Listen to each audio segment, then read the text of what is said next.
Wow, Sajel.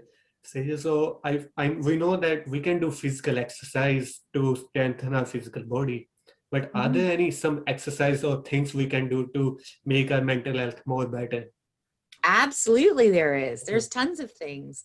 Um, I know, you know, this one's hard for me because I'm not very good at it, but I'll tell you, I'm always practicing because I know the benefits are so good. And that is meditation is a wonderful, wonderful practice. And I know that that may sound very Cliche. normal Yeah. to many of our East Indian and South Asian community members, but there's so much science behind it to actually, now that we understand of the actual benefits of it. So if you are practicing meditation, if you do it through prayer, if you do it any way you do it, just do it, because it is so, so good for you. It's good for you physically. It's good for you psychologically. It's a wonderful practice. And it's one that, listen, people like me, I'm not very good at it, but I will continue trying and I will Mm. continue practicing, because it is a practice. It gets better with practice, a daily effort. So that's one way to improve your mental fitness. The other way is to remain social. We are social creatures. So stay connected with the members of your family, your friends. Be open to making new relationships. And I know that this can be hard, especially during times of COVID. However, not impossible. So it's not about sitting in a room and saying, "How are you?" and "How are things going?"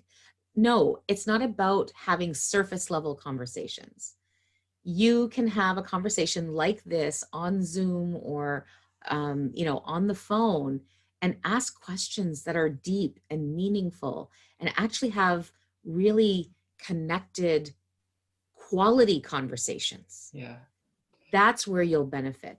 Find out what really matters to the people that you care about. Like something that I did with my grandmother, with my parents, was I've sat down and not only, talk to them as a daughter to a parent or a granddaughter to a grandparent. I mean, I wanted to know them. Who were they before I existed? What did they care about? What were they like? The man, the woman that Yeah. they were.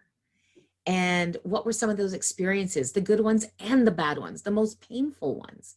Tell me about it, because I want to know what they went through. I want them to know that it matters. And, that has opened up some of the most wonderful Mm. conversations that I've ever had.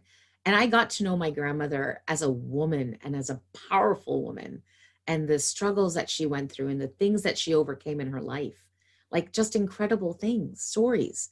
Tell stories to each other, because that's going to create a lot of connection. That's how we've passed down our history through time. That's how we've connected as social groups. Even back in the day, we used to sit around the fires and do that, right? So we need to go back to that kind of connection. So being social, and the next thing would be to be intentional about your mental health.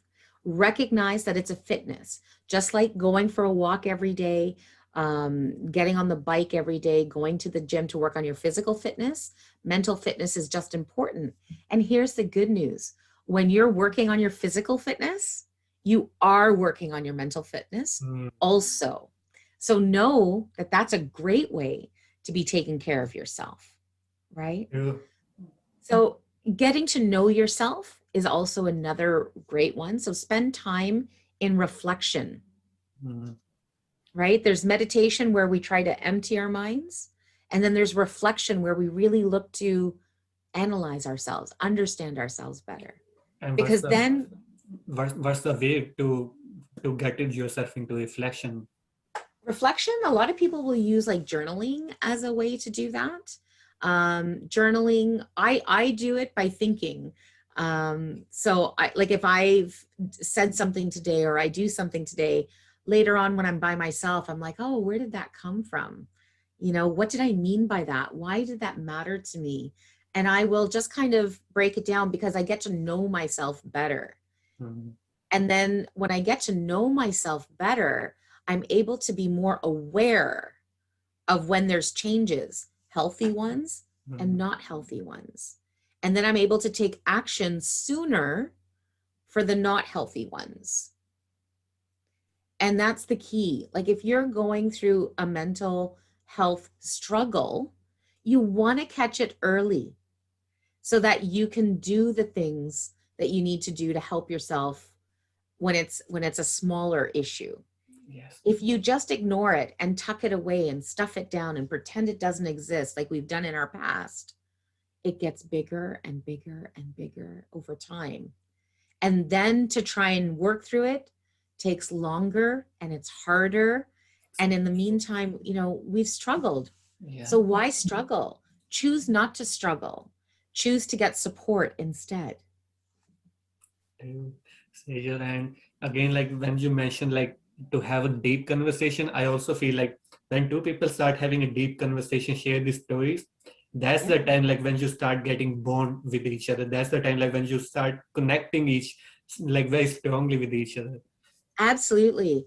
My dad is a very private person, and he was never taught to express himself emotionally. He was never encouraged to do that.